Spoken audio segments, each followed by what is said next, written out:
Hi, everybody. Thanks for joining me on Turner Classic Movies. I'm Ben Mankiewicz. Up next, we'll keep pounding away with our night of boxing movies as we feature Paul Newman in one of his earliest roles.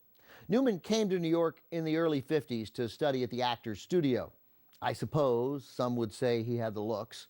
And after his first Broadway performance in Picnic, everyone could see he had the talent. Not long after, Warner Brothers signed Newman to a movie contract. But his first film, The Silver Chalice, was nearly his last. It was abysmal, and Newman knew it.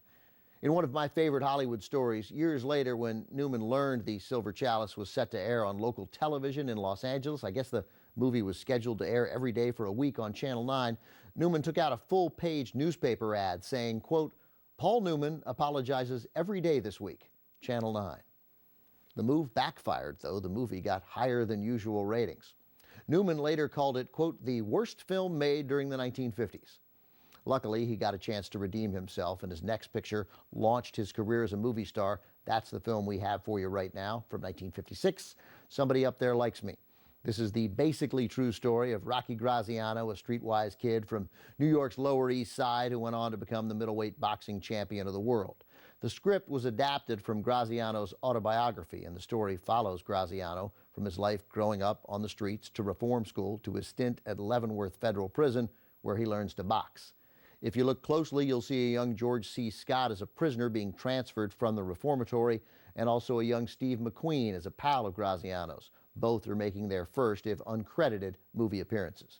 From MGM and director Robert Wise in 1956, here's Paul Newman in Somebody Up There Likes Me.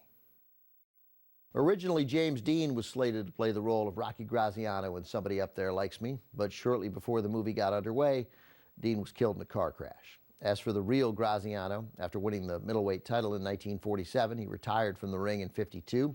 He later opened a restaurant in Miami called Rocky Graziano's Pizza Ring and went on to make appearances in movies like Tony Rome, which starred Frank Sinatra, and TV shows like The Mod Squad and Car 54, Where Are You? Graziano remained married to his wife Norma, played by Pier Angeli in the movie, until his death in 1990 at the age of 71. Coming up next, our evening of boxing movies continues with Barbara Stanwyck, Lee J. Cobb, and in his first major screen role, William Holden, just 21 years old.